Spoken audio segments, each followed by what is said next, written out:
Oke, halo guys, welcome back to Muda Belajar Investasi, teman trading dan investasi kalian. Seperti biasa, hari ini kita akan menganalisa beberapa saham yang bisa kita jadikan incaran dan juga strategi-strategi apa yang harus kita lakukan di saat market seperti ini.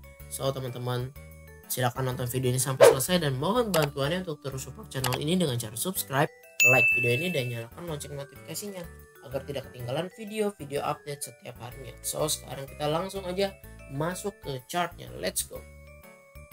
Oke teman-teman, seperti yang kita lihat bahwa IHSG turun ya, berada di supportnya, dan gue nggak bahas IHSG lebih dalam. Teman-teman silakan nonton 2 video sebelum ini, di situ gue udah bahas proyeksi IHSG. Jadi sekarang kita langsung masuk aja ke saham yang kita mau analisa.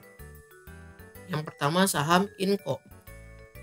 Oke, jadi sorry ini Inco. Nah jadi Inco waktu itu kan kita analisa di sini, hopefully dia turun ke 6450 atau sampai 6400 kita entry untuk buy on weakness. Nah pas tanggal 6 Oktober dia gap up nih, gap up. Ya menurut gua gap up ini ya, apakah gap akan ketutup? Kebanyakan iya, tapi nggak selalu. Jadi ada beberapa gap yang emang nggak ketutup. Dan kalau misalkan kita lihat tanggal 6-nya dia doji, tanggal 7-nya juga dia doji gitu ya teman-teman. Nah jadi apakah valid ketutup ya belum tahu. Nah hopefully dia kalau misalkan ketahan di resist yang di sini, dia koreksi ke sini sedikit, dia baru ngebreak, boleh. Tapi lagi-lagi gue bilang ada 2 opsi, yang dimana opsinya tersebut ini kan dia bentuk ascending triangle. Targetnya kan ini ya, dari jarak ini sampai ini ya ini ya, kalau gini tuh ya ke 8200. Jadi ini gue hapus dulu. Jadi ada 2 planning. Kalau buy on weakness itu kita tunggu di area sini, atau buy on breakout tunggu dia break 6900. Jadi kalau misalkan kita pakai opsi yang di sini, targetnya kita masih bisa 18% kok. Pokoknya targetnya Inco kalau dia break candle ini, maksudnya pattern ini ascending triangle, maka bisa berpotensi ke 8200. Dan kalau kita ngeliat stochastic menarik, dia golden cross, MACD juga golden cross. Coba kita ngeliat ke broksumnya si Inco. Oke, Inco kita lihat ya, terakhir kan tanggal 7. Nah kita lihat nih, tanggal 7 big akum, BK beli 38,9 miliar teman-teman. Nah kalau kita mau BOW sekarang udah bukan di 6450 sebenarnya, tapi udah di average nya itu harga rata-rata atau base price nya itu di 6781 atau 6780. Jadi 6780 itu di area ya sini ya teman-teman ya, masih di area resistance. Jadi kalau begitu menurut gua sih, kalau gua akan nunggu dia breakout aja. Jadi ini plan yang BOW gua hapus, jadi gua mau nunggu yang di sini. Jadi ini gua hapus juga. Jadi gua mau nunggu dia breakout 6900 baru mau entry. Coba kita lihat foreign. Nah, Inco ya. Inco ini diakumulasi terus nih, teman-teman. Diakumulasi terus dari tanggal 20 September sampai 7 Oktober, dan kemarin 7 Oktober itu diakumulasinya 46 miliar gitu, teman-teman. Ya. Jadi apakah bisa berpotensi dia break? Menurut gua berpotensi, dan targetnya Inco masih jauh ke 8200. Menurut teman-teman Inco menarik gak? Silahkan komentar ya. Oke, lanjut ke saham berikutnya ya teman-teman. Kalau ngomongin Inco kayaknya nggak afdal kalau nggak bahas MDKA sama Antam. Coba kita lihat MDKA.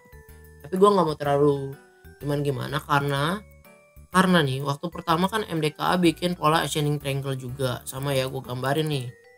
Sama loh, kejadiannya itu sama kayak Inco, dia bikin pola ascending triangle, cuman dia nggak berhasil ngebreak teman-teman ya. Nah itu ini ya, anggap ini gua hapus begini nih kayak begini ya.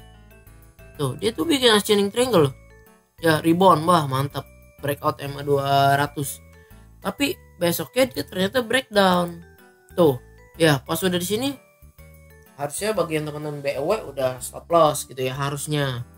Nah kalau yang belum entry harusnya nggak entry gitu teman-teman. Terus dia terus turun sampai sekarang. Sampai sekarang nih. Jadi untuk MDK sendiri, jadi ini gua hapus dulu ya gambarnya semuanya. Dia tuh lagi cenderung ke downtrend gitu. Tapi dibilang downtrend banget enggak, karena ini dia masih nggak bikin lower low dari yang candle yang di sini teman-teman. Jadi ini dia masih bertahan gitu teman-teman. Nah kalau mau buy on weakness sebetulnya bisa saja target terdekatnya ke MA50. Tapi apakah menarik? Kalau menurut gue sih belum terlalu menarik. Kalau kita lihat dari stokastik, emang dia berada di jenuh jual, tapi dia cenderung dead cross. MACD juga cenderung turun. Jadi gue nggak tertarik ke MDKA. Coba kita lihat ya Broxumnya MDKA. Nah MDKA kemarin 7 Oktober itu big akum.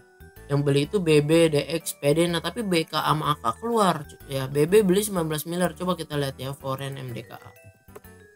Nah foreign itu terus ngebuang barang MDKA tuh, udah kelihatan ya merah, terus distribusi terus teman-teman. Jadi si MDKA ini walaupun big akum, yang mainin bukan si foreign sih, kurang lebih seperti itu. Dan tapi kalau emang mau maksa beli MDKA BOW ya boleh aja nih, hopefully dia rebound gitu ya, targetnya ke sini. Tapi gue sih belum tertarik gitu. Menurut teman-teman MDKA gimana, menarik gak? Oke lanjut ke saham berikutnya ya teman-teman ya, Antam. Biar kita clear bahas Antam.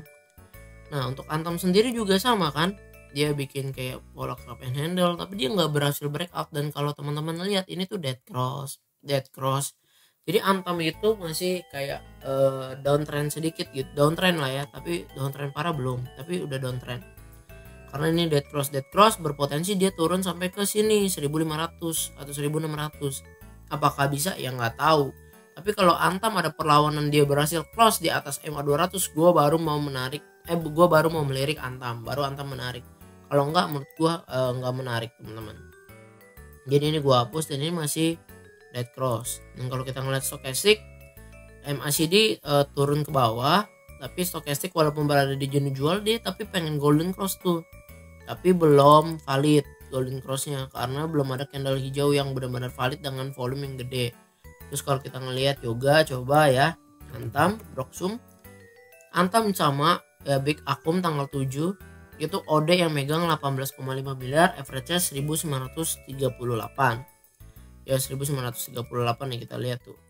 Tapi sayang sekali candle itu masih di bawah MA50, 100 dan 200 ya. Daripada kita gambling cenderung turun, menurut gua ntar. Kalau teman-teman emang mau benar-benar beli Antam dan buy on weakness, kalau menurut gua bisa tunggu di area support dia yang di sini. Tapi kalau jebol disiplin buang ya. Jebol disiplin buang beneran. Jadi kalau mau benar-benar ini ya 1885. Stop loss itu kalau dia jebol 1850 ya. Kemungkinan besar kalau dia itu jebol aja berpotensi turun lagi ke area 1535 seperti itu. Coba kita lihat foreign juga ya Antam ya. Nah Antam menariknya kemarin tanggal 7 di akumulasi, tapi kalau gue pribadi gue belum tertarik untuk beli Antam gitu teman-teman. Menurut teman-teman gimana? Silahkan komentar pendapat kalian. Oke lanjut ke saham berikutnya. Ini saham yang lagi ditanyain terus, Bumi. Ya oke lah Bumi kita bahas.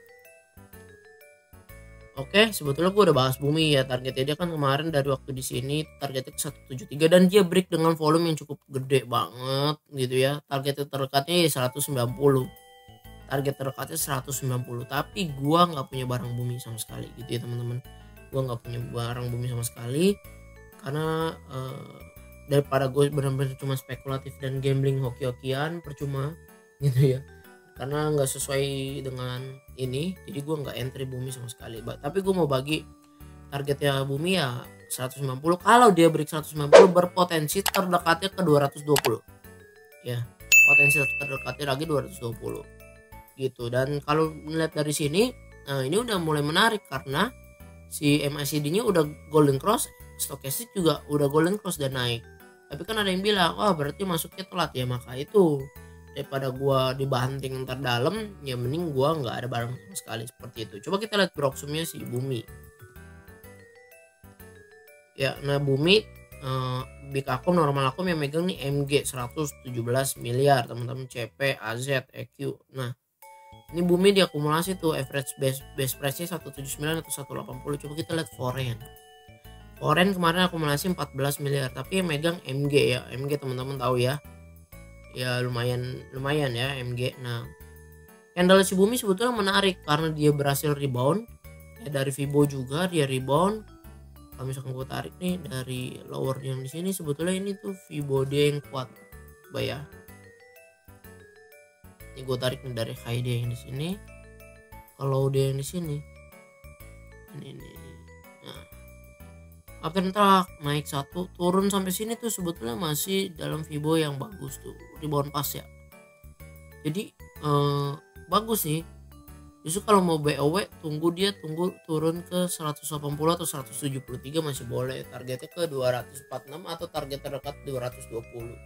Seperti itu. Menurut teman-teman Bumi menarik gak? Silahkan komentar ya teman-teman. Oke teman-teman, jadi sekian analisa saham kita pada hari ini. Semoga analisa ini bisa membantu teman-teman untuk mengambil keputusan dalam trading maupun investasi. Dan lagi-lagi gue mau ingetin jangan terlalu agresif karena IHSG kita masih sangat volatile dan dia lagi berada di supportnya. Kalau dia jebol besok merah, berpotensi turun ke MA 200 nya teman-teman.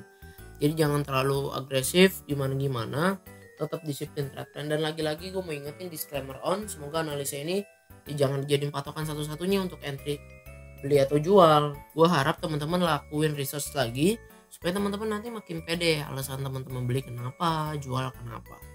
So terima kasih sudah nonton video ini sampai selesai. Mohon bantuannya teman-teman untuk terus support channel ini dengan cara subscribe, like video ini, dan juga boleh dibagikan ke rekan-rekan yang lain supaya channel ini makin bermanfaat untuk banyak orang. Terima kasih semuanya, salam cuan, bye bye.